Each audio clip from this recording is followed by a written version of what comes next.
We have news coming out of our ears this morning. We're going to dive into it. We're keeping close tabs on what's happening with these numerous terror attacks percolating all over the country. And we thought just a few hours ago that they were still out there looking for accomplices to what has been happening, because we have these very strange coincidences where we've got two military guys who launched attacks on the same day, a lot of parallels, but now they're saying there are no accomplices out there and that the New Orleans attacker acted alone. Here's what we're seeing over from the cables on the Chyrons. This was just breaking, telling us, as you can see, that he was 100% inspired by ISIS, but as we'll watch here, they're going to tell us that he's acting alone. It's the latest thing that they've just come out with, because there was just a press briefing that was completed as we were sitting down to start the show. The news is very dynamic today. We're going to see what the most recent press briefing was and go through that because it just wrapped up a few minutes ago. We'll go back through that. We're going to keep our eye on the cables. You see now CNN's reporting that the suspect acted alone, and the New Orleans attacker, they're still saying was terrorism, and they're trying to piece together what ultimately happened. Now, we know that he had an ISIS flag, and so he was ISIS inspired, but he was not working with ISIS, allegedly. Got a bunch of stuff queued up. We're glad that you're here. We're going to be parsing through a bunch of this. There may even be more press briefings that are happening, because today we have also got some questions about what happened in Las Vegas. Okay, a lot of this, what we just heard about, was from New Orleans, but what's happening in Las Vegas. Now, also, there were other interesting things happening. For example, in Houston, we saw this one over on X, where they're reporting that FBI Houston, they said at 7:50 a.m., that was this morning, telling us FBI Houston and the Harris County Sheriff's Office concluded a court-authorized search, and they cleared the area around Crescent Peak Drive. And at this time, no threats to anybody in that area, thinking that they were going to raid the guy who did New Orleans. So FBI is out and about. There was also another FBI post from Denver saying that FBI Denver, the Denver Field ATF, and others are conducting law enforcement activity at a residential address in Colorado. FBI Denver personnel and specialized teams will be on site. It's related to the explosion in Las Vegas on Wednesday. So they went over to Colorado now to deal with that bomber from Las Vegas, who may or may not be a Green Beret, or was a Green Beret. Due to the ongoing nature of the investigation, no further information will be provided. Now, what's happening out there is it feels like we're getting yanked around, or the story's changing. And of course, you always expect the story to change as more information is revealed. But even Fox News was a little credulous about this. You can see this is what they were reporting, as the FBI and the DOJ and all the people are telling us that he acted alone. They're saying, oh no, this is strange, because just a few hours ago, they were saying the complete different. Here is this excerpt. See if these two incidents are in any way related, simply because of the shared similarities they have. Both men served in the military, they're veterans. Both men used the rental car app Toro to rent electric trucks to carry out these attacks, or these explosions that we saw. But we did just learn short time ago, our colleague David Spun over the Justice Department confirmed that the FBI no longer believes that the suspect here in New Orleans acted with the help of others, that he did this on his own. And that is significant, because that has been a top priority for investigators who have been trying to figure out if there was any kind of ongoing threat to public safety. Now, we'll hopefully hear more about why they now believe that suspect, 42-year-old Shamsuddin Jabbar, acted alone, because last night and earlier this morning, both the FBI and the state's attorney general said they had a high level of confidence that others were in fact involved. What? And the AG said that some of those involved had used an Airbnb here in New Orleans, about a mile from the scene, to make explosive devices. Now, while... What? No, he had an Airbnb. We have the address. It's a mile away. They were making bombs there. We have a high level of confidence that there were other people involved. Then we wake up this morning and they're like, no, it's all good. We got it. We wait for those details at this upcoming press conference. We are also learning more about the suspect, who is a U.S. citizen born in Texas. He served 13 years in the U.S. Army and Army Reserves, and he worked for a time at the accounting firm Deloitte. He doesn't have anything of note in his criminal background, no apparent history of violence, but hours before the attack, he posted videos on social media about his support for ISIS and how he wanted to kill people. A man who is married to Jabbar's ex-wife also told the New York Times he had been acting erratically in recent months, so much so that the couple stopped him from spending time with his two daughters. This morning, police are expected to reopen parts of the French Quarter. You can see an aerial shot here of Bourbon Street that is still cleared out. Our Fox flight team has exclusive access to the skies over the scene. One other update we got this past hour: the number of people being treated for injuries from yesterday's attack is now at 37. And that's in addition to the 15 people who lost their lives. Julie?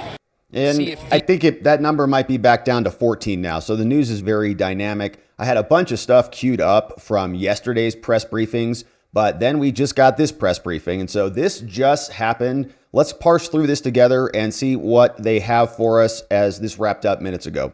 You see the flags of all state buildings at half-mast in honor of those lives that were lost in this horrific act of violence. I also think that it's important to remember that what happened yesterday was akin to those who are old enough to remember jigsaw puzzles, and that you would take a 1,000-piece jigsaw puzzle and you empty the box and you've got to start sifting through those pieces, and you want to start, if you're real good, you start at the corners, right? Try to put your corners together. And from yesterday, yeah, it's a good strategy. And the edges. Today, over 1,000 law enforcement agents and officers, men and women, have been poring over countless amounts of data, of videos, of surveillances, interviews, tracking down every possible lead that came to us, whether it was the New Orleans Police Department, the Louisiana State Police, the FBI, or our other federal agencies. Also yesterday, I issued an emergency declaration. That declaration was meant to streamline resources and communications between state, local, and federal partners. And we're seeing the results of it. This is Louisiana Governor Jeff Landry. What's going on in this city and this state is twofold. We've got an active criminal investigation going on, while we're also continuing to secure the city in preparation for 3 o'clock kickoff time for the Sugar Bowl. With that, I would also remind those who are in the city that as far as state resources are concerned, we have the Louisiana State Police, the Louisiana National Guard, which was part of that emergency declaration, which allowed us to put an entire MP company on the ground. Those become force multipliers, is what we call that in law enforcement and the military. That helps to add to the resources that we have. Wildlife and Fisheries, the Department of Corrections, DSF, DHS, our Veterans Affairs, our Probation and Parole, all state agencies. Any state agency who has post-certified officers are here in this city to help secure this city. And so with that, I would like to turn it over to Christopher Rea, who is the Deputy Assistant Director of the FBI's Counter and Terrorism Division. Chris? Thank you, Governor Landry. I am FBI Deputy Assistant Director Christopher Rea. I'm from our Counterterrorism Division. A little too close to Christopher Rea for me. I'm also joined by Assistant Special Agent in Charge Alethea Duncan from our New Orleans office, who you heard from yesterday. Christopher Rea. I'm here to discuss not only the latest investigative information we have here in New Orleans, but I'll also let you know about other investigative activities outside of the state. I first, and most importantly, want to send our deepest condolences to the victims of this horrific attack and their loved ones. 14 innocent victims were killed in this senseless attack, and at least 35 are injured.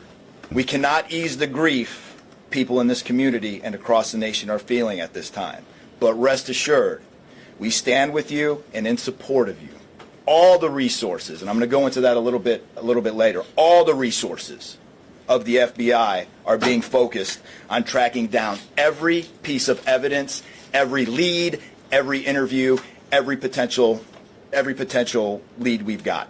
Maybe 15 was While with I the won't be able to killer. answer all your questions today, my goal is to be as forthcoming as possible with you on what we've uncovered so far. First and foremost, let me be very clear about this point. This was an act of terrorism. It was premeditated and an evil act. Okay. This was obviously a critical incident, and with that, lots of information and tips come pouring in from law enforcement, first responders, and the public. We have been aggressively running down these tips and information. As you all know, that takes time, and we will continue to do so until every lead has been followed through on. This investigation is only a little more than 24 hours old. So I ask you to keep in mind that as I go through some of the specifics later.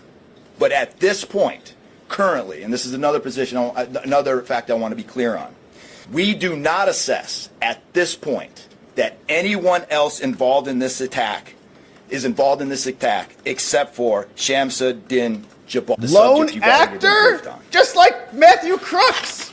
Crazy. A little bit about what the FBI is doing. Weird. So we are surging people and assets to the area from across the region and across the nation. Special agents in multiple field offices across the country have been deployed and are assisting with potential aspects of this investigation and following up on every lead. Additional teams of special agents, professional staff, and victim specialists continue to arrive to provide more investigative power and assistance to the victims and their families. We have also forward deployed a number of our critical incident response group assets, including members of our hostage rescue team, special agent bomb technicians, and crisis management coordinators. In addition, we have deployed more evidence response technicians to continue to process the various scenes that we have. So far, we have received just over 400 tips from the public, and that information is being followed up on both here in New Orleans and across the country. Some of the tips are here in New Orleans, and there are other tips in other states across the country that we are following up on.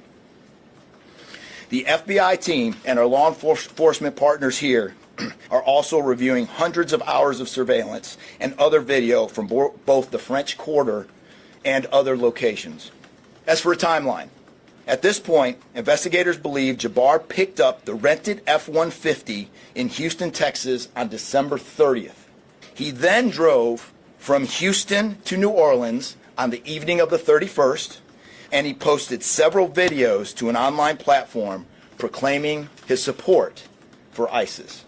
There were 5 videos posted on Jabbar's Facebook account, which are time-stamped beginning at 1:29 a.m. and the last at 3:02 a.m. In the first video, Jabbar explains he originally planned to harm his family and friends, but was concerned the news headlines would not focus on the, quote, war between the believers and the disbelievers, end quote. Additionally, he stated he had joined ISIS before this summer. He also provided a will and testament.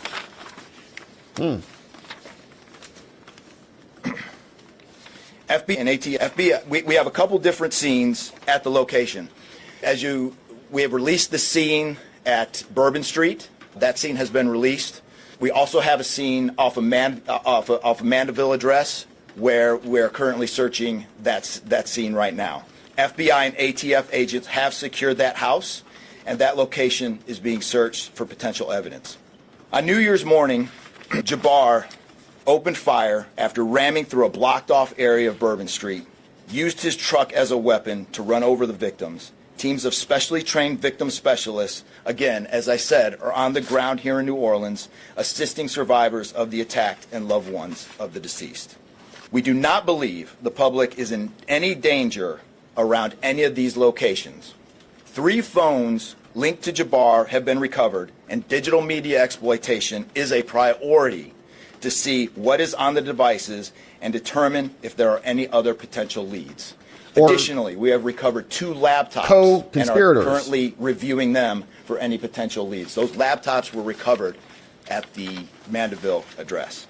Evidence technicians will also be going over the F-150 truck Jabbar was driving, as we recovered an ISIS flag from the back of the vehicle. Jabbar declared his support for the terrorist group on social media, as I stated before, as he made his way to New Orleans.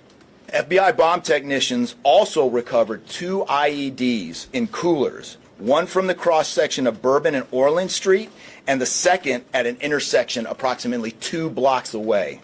There were multiple reports of other devices. Those reports turned out to be misinformation or not actual functioning devices. Those are the only 2 devices that we've been able to recover that were functional. Both devices were rendered safe on scene. We did obtain surveillance footage showing Jabbar placing the devices where they were found. Wow. 2 other, as I said before, 2 other items of interest were determined not to be IEDs.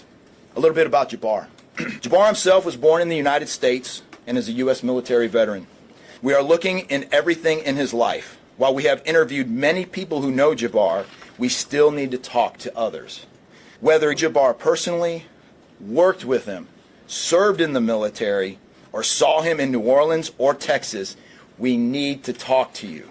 You may not think you have relevant information, but what you know could tie in to one of our investigative leads. Specifically, we want to talk to anyone who was in the French Quarter on New Year's Eve or early on New Year's Day. That includes people spotted near one of the 2 IEDs on Bourbon Street. The IED was inside a cooler, and many people stopped and looked at the cooler and then continued on their way. Let's be clear, again, we do not believe at this point these people are involved in this incident in any way. We want to speak to them as witnesses and want to know what they saw and when. I went down to the crime scene last night. It is very hard to put into words what it looked like and how difficult it was to see. Anyone with information can call us at 1-800-CALL-FBI or send digital tips to fbi.gov/Bourbon Street attack. Early this morning, evidence response teams finished their work at the crime scene. It has been turned over to the city of New Orleans. As there's also an FBI investigation in Las Vegas. We are following up on all potential leads and not ruling everything out. However, at this point, there is no definitive link between the attack here in New Orleans and the one in Las Vegas. And again, I'll preface, as I close, I'll preface everything with what I started with in the beginning, which was this is very early in an investigation like this. Again, our thoughts and prayers are with the victims of this tragedy and everyone impacted across the country. They remain at the heart of our investigation. I also, although I've only been on the ground here a short time, I also want to express a sincere appreciation for our partners here, which include the U.S. Attorney's Office, HSI, ATF, the New Orleans PD, the Louisiana State Police, the Governor's Office, and countless others. At this point, I'm going to turn it over to the Special Agent in charge of ATF here, Josh Jackson. Hey, good afternoon. As stated, my name is Joshua Jackson. I am the Special Agent in charge for the ATF New Orleans Field Division. And ATF's primary mission is preventing, reducing, and solving violent crime throughout the United States and abroad. Solving part is the focus of this investigation. ATF resources that have been brought to bear to the city and to focus with our federal, state, and local partners have been our national response team. We spoke about the scene that's still being processed now. The national response team of ATF is a team of certified fire investigators, certified explosive specialists, fire engineers, electrical engineers. These folks will give us additional investigative leads to help the investigative team identify what happened at the location in Mandeville and identify how that fire started and move the investigation forward from there. Additional resources that ATF has brought to bear into the city. There's our ATF Special Response Team. This is a tactical team capable of handling any sort of enforcement operation. This team is deployed, on set, and ready for the Sugar Bowl today. This team is also made available to the Louisiana State Police and also New Orleans Police Department to assist with any efforts that they may have during this period. Additional resources, as the governor alluded to, he executed executive powers and had an emergency declared to where ATF was able to tap in to Emergency Support Function 13 resources. This allowed us to bring additional explosive detection canines so that we can safely sweep the city and safely sweep the Super Bowl in preparation for the game today. These resources will still be in the city as we lead up to the Super Bowl and through Mardi Gras. These type of ATF resources will be here. The last resources the ATF has brought to bear, and probably the most important one, is our victim witness coordinators. These folks come in and they provide resources to the victims and the family members that have suffered greatly during this tragedy. The entire city hurts, but the victims and the family members are in need of resources and care long after this investigation wraps up. This time next year to be hard for the families and friends who suffered during this event.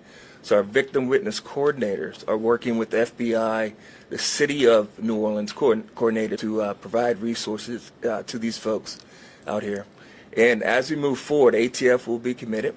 We will work with the investigative team moving this investigation forward, but also we'll be here to make sure the city is safe and prepared as we move into the Super Bowl. And with that, I'm going to turn it over to our mayor of this great city, New Orleans. Madam Mayor. Thank you so much. Good morning. Not much out of that guy, just and I hopes just and want dreams. to just echo my thank yous to the unified command of our law enforcement partners and at every single level, federal, state, and governor. Governor, thank you. Super Bowl's in Louisiana, in New Orleans this year, February 9th, for those who I didn't know. also want to me. thank the residents and the visitors of the city of New Orleans for your patience, for your support, and most of all, your prayers. Our hearts and prayers continue to go out to the victims' families, and the city of New Orleans, we're resilient. And as I stated on yesterday, my focus in terms of a priority has been on our victims. As you heard, that yes, the FBI was able to clear Bourbon Street. And what that meant also for me in this city was that we were able to remove our victims, identify them, and notify their families. Real reverence. They mattered, the families matter, and matter to the city of New Orleans. In addition to that, I want to just thank again our federal partners in Washington, listening to my plea personally for the additional resources to allow for the scene to be cleared, and again, attending to our victims. I walked by each one, and I did the sign of cross in my own way, because reverence, again, is important. So while we have been able to have Bourbon Street returned back to the city of New Orleans, and the due diligence has been done, that then allowed me to give the go-ahead to begin the cleaning of Bourbon Street. That started happening in the morning about 2 a.m. It was completed before 8 a.m. this morning. But that has really set the tone, I would say, and with the confidence that I have in the law enforcement partners, all of the resources that have been activated, how we have made sure that safety continues to be our top priority, how our assets have been deployed strategically, again, for the safety and the protection of our visitors and our residents in the city. And because of that, the confidence is there to reopen Bourbon Street to the public prior to game time today. The first order will be to allow for vendors to come in and service the businesses. That's important in order for us to stand up activation as governor. And so with that, I want to reassure the public that the city of New Orleans is not only ready for game day today, but we're ready to continue to host large-scale events in our city because we are built to host at every single turn. I want to, again, thank all of those who responded to the FBI's call for information and tips. As you heard, that has been useful. Continue to do that. The investigation is still active and absolutely under the FBI's leadership. We will continue to operate and cooperate as we always have. I want to also thank all of our partners for the added resources for victim and crisis management. We know that's again important. Working with our partner, the Greater New Orleans Foundation, we have set up a fund for our victims' families for not only today but into the future. As you heard, this is going to be a long process for our people. With that, the city of New Orleans, and with all of my confidence, we are ready. And we could not get here again without the unified presence, support, and cooperation. We are stronger together. And I want to say again, thank you so much. Thank you, Governor. So once again, the governor would like me to reiterate that Bourbon Street will be prepared for full activation before game time today. We know 3 p.m., so we're working towards 2:30 p.m. But prior to game time, the kickoff, Bourbon Street will be restored. So we're hard at work now. Our teams are now, and of course, working with our business community to serve our public and serve our residents and our visitors alike. In closing, Governor's back, and then I think we'll get questions. rest people assured. Right now in the city of New Orleans, there is an unprecedented amount of law enforcement resources that are being utilized to close out and to hunt down and to finalize this investigation. I want to thank the FBI and all of our federal partners for the amount of resources they have poured into the city. This type of event can happen in any city, and that's the tragedy of it. And I think it's important for people to understand that to protect don't get mad at something? America from evil, you have to crush it. You can't go out there and placate it. You can't go out there and say, oh, I'm going to put this in place and that in place and hope that evil doesn't show up on your doorstep, because it will. You have to crush it. And that's what we're going to do here. We're going to put it all behind us. We're going to continue to keep the victims, those that are in the hospital, either fighting for their lives or trying to recover, in our thoughts and in our prayers. This morning, and I don't want to single out just one news source, but I just happened to turn on Fox and Friends, and there was a young man who was interviewed who was actually on Bourbon Street during this horrific act of terrorism. And they closed out by asking him, what now? And I think he summed it up. He said, look, we can't live in fear, because fear will paralyze us. He said, we come down to the city to enjoy ourselves and to entertain ourselves and to be with our friends and with our families, because that's who we are. Louisiana invented hospitality. The people of this city care for each other. And believe you me, we care about each one of the lives that were lost in this city, and that we will never forget them. All right, look, I understand what he needs to do. He's the governor. He's got to come out and give a raw speech. But I also think that people have the right to be skeptical when the story changes overnight. Turns out that the original reporting was this guy was working with accomplices and other people who were involved in this. Then they come out. They say there was no co-conspiracy or co-conspirators at all. There was only a lone actor, and we always have questions about that. And then they say, get out there and go to the sports games, because we got the Super Bowl coming up and we've got some other important Sugar Bowls happening.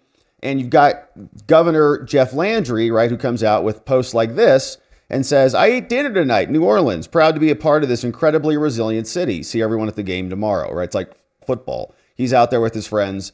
Cheers. We're not going to get run over. Everything's fine. This happens in cities like unlike our all over the place. Don't worry about it. Make sure, though, you get your tickets, and we'll see you at the event. So you just, look, and I understand. George Bush did some of this after 9/11. People came out and they said, what should you do? He's go shopping, right? Just go buy something, for the love of God. We need you to get out there and spend and get involved and not live in fear, which I can appreciate and endorse. But people also don't want to just bury this. I think that's what he said specifically. He says, we're just going to put this behind us. We're like, wait, what else happened here? How did this happen? And who is this guy? And how can you explain your different takes from 12 hours ago? We've got questions. It'd be a tragedy if we let their losses be snuffed out because of fear. This city will be back. We'll be open to family and friends and loved ones who want some time to relax from the pressures of life. And so today, we're going to have us a sugar bowl. We're going to enjoy ourselves. We're going to keep those, again, who have lost loved ones in mind.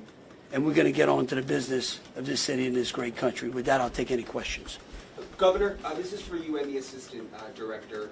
The message has really changed since yesterday. Yeah. Yesterday, the FBI said that people should be vigilant, that he did not act alone, that he likely had help. And now you're coming out the very next day and saying he was a lone wolf, everything is safe, the game moves on. Go have a beer. Everybody have a good time. How can you be so sure just 12 hours later? We're going to bring him up. All right, but here's what I want to remind everyone. Like I was a deputy sheriff. All right, I worked in a jail. I worked on the street.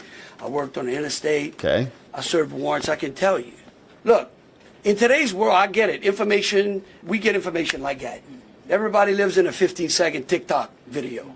We think that life operates like it does. We do 2-hour on our streams here, phone, buddy. And it just doesn't.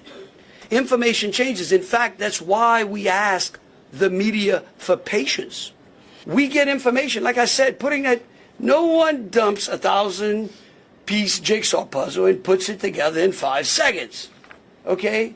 And what I would tell you is that I appreciate the fact that what we did was we're under-promising and over-delivering today. And I think that's important. And I want to remind something. Look, because over the last decade, That's a law book, I enforcement think. has taken it on the chin, unfairly.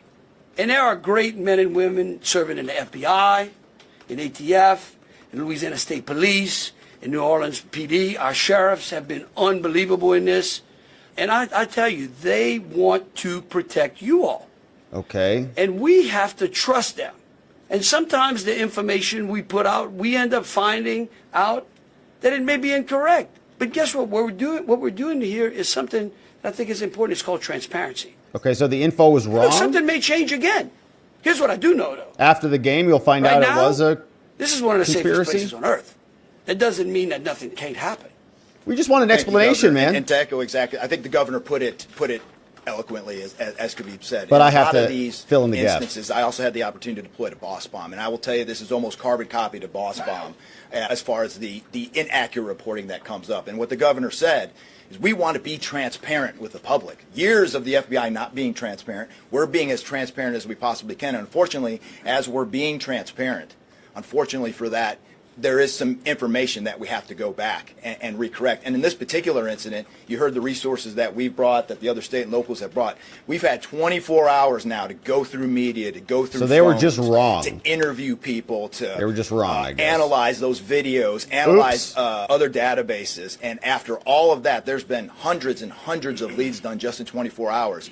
We're confident at this point that there is no accomplices. And I'll give you an idea of how that information sometimes, a lot Thank of the you. early reports. We just came want out explanations, that yeah. There were extra people that were setting the coolers down. It turns out those were just patrons on the street that were looking inside the coolers, right? Well, we didn't know that at first, so we had to track all that down and put that to rest. So that's just an example, one of the pieces of information, but there were other pieces of information that after we got our feet under us a little bit and on the ground here, we were able to put together a much more accurate picture of the subject and his attention. Deputy Director, a couple of things. The updated death toll, we just wanted to double check. Yes. 14, not 15. Yeah, 14, and then the shooter himself would be 15 15. total, to include the shooter. And to clarify a couple things, the IEDs, were the IEDs pipe bombs, and have you discovered a remote detonator anywhere? And when you said that you have surveillance footage of the suspect planting those IEDs, what time roughly were they planted? Yeah, those roughly a couple hours. I don't have the exact times in front of me. A couple hours prior to the Before midnight, after attack. you know if it was- Probably after midnight. After midnight. I want to say 1 or 2 in the morning, So but I he can't. left the area and came back.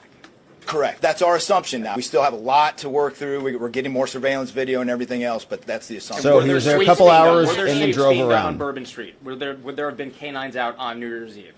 Would there have been bomb sweeps done Look, as I part think- of the regular I think- precautions? Let me just say this, and either Joe or Should Rob the will dogs have caught correct the me. bombs? Look, a bomb dog doesn't operate like a drug dog. On Bourbon Street, there's a lot of senses, a lot of smells, I don't think you can run a bomb dog That's for down sure. the street with thousands of people there and be able to sniff out a bomb. What we've been doing, what they have been doing, is certainly a complete sweep of the quarter because of the limited amount of traffic that's been out there. Let me just say this. I think this may help. It would be my hope that as some additional time goes through, maybe closer to maybe the beginning of next week, we will, if we've got it to what extent buttoned up as we could, I would work with the FBI and the city, and maybe we can come up with a timeline to be able to get you those information, kind of walk everyone through from day one through. I think it's extremely premature, and you're really putting us on some speculative grounds to ask some of those questions, because again, it's only been 24 hours. Get you the answers after the game, okay? Leave us There alone. was pipe bombs and a remote detonator. Well, we'll go one at a time. Here's what I'm going to say. Every time some bad guy does something like this, there's what we call an after-action review. Because, again, nothing is 100%. We have reinforced the area. We have deployed some additional types of assets. I personally think it's up to the city or other. I don't like to give specifics because I don't like to tell the enemy what we got. But I can tell you we're in better shape than we were. There is no enemy. You just said he's dead. He was a lone wolf. Director Ray, excuse me, what brought him down this Can you road? speak to the man? And then we'll go to you. Some neighbors at that site told us they smelled smoke early in the morning. Was there a fire there? Any kind of burning happening? Yeah, Do you great. still believe that fire happened after the suspect was killed? I'll move to AT. I do want to address the suicide vest question. I want to kill that one right away. There was no evidence that the subject was wearing a suicide vest at all. So I will turn the Mandeville stuff over to ATF. Yeah, as to the fire at the Mandeville scene, so our working theory now is that the fire started after Jabbar was already deceased. There's a lot of different ways that can happen. You could have different time devices. You could have a long cord that extended that time. You could also have pressure cookers that were put on top of the stove filled with gasoline, and then it went off. There's a lot of different ways to do it, but that is why our ATF National Response Team is here to answer those questions and get that investigative lead back to our team. So more to come on that. We're still processing that scene. We're out there right now. What do we understand about how he became radicalized over all of this time? What brought him to Bourbon Street? Do we understand, was there any international travel involved? What led him down this path to this sort of radicalization? Sure, a lot of questions we're still asking ourselves. We know that he specifically picked out Bourbon Street. Not quite sure why. I think one can assume that it was lots of people New Year's Eve with a target for an attack. That's the stuff in the coming days as far as that path to radicalization that we're really going to be digging into and making a priority of. What I can tell you right now is that he was 100% inspired by ISIS. And so we're digging through more of the social media, more interviews, working with some of our other partners to ascertain just how to ascertain a little bit more about that connection. Mayor, We're gonna do one more. Kate? It's actually for Special Agent Wright. I prefer those. I'm sure. In order to reassure people, would you be able to explain the analysis and evidence that has led to this most recent understanding that he was a lone actor and that there is at this point, at least from your understanding, no further danger to the Media doesn't believe him. I think a lot of that, multiple interviews, the hundreds of interviews that we've conducted so far, the social media review that we've done of his accounts, by my count now, the 5 devices we have, the 3 cell phones and the 2 laptops, been able to initially triage or go through that, and there is just nothing to indicate through call records, through anything on those devices, through interviews, through anything in our systems that he was aided in this attack by anybody. And again, I have to caveat, like the governor said, this is 24 hours into it. And that could change, but right now we've got a much better picture and much more confidence on what we were dealing with than we were. So he wasn't looking or talking to anybody? Thank you all so very much. Again, we are going to try to get y'all as much information as possible. Any additional information will be put out through press releases. Thank you so very much. Interesting dynamic there. You can see even the media is skeptical about their new theory that he was another lone wolf actor, just like Thomas Matthew Crooks, the guy who shot Trump in the head. Very convenient how that happens. And I wonder if they'll torch this dude's body within the next 12 days, 10 days, and make it so nobody can inquire further. But interesting things, 2 IEDs that maybe he just Googled, built himself. Maybe he learned that in the military. He also had 3 phones, 2 laptops, and sometimes I'll carry around an extra cell phone, but it's not a live cell phone. It's just a backup recording device because I can record and use this one while I'm recording. But does he do that, or are those active? Does he have 3 different numbers, like a business line, a personal line, and an ISIS line? Don't really know. But he worked alone all of a sudden. The bombs didn't work, so there's some level of incompetency there or whatever. That didn't work and something didn't happen. So that's interesting. Military veteran, somebody who was posting on Facebook just minutes before, hours before the event. Some interesting questions about the timeline and who dropped off those IEDs. It looks like maybe it was him before he circled back and then did the vehicle attack. People are begging there for information from anybody who may know more about the guy, but interesting press conference in that they just reversed themselves very aggressively.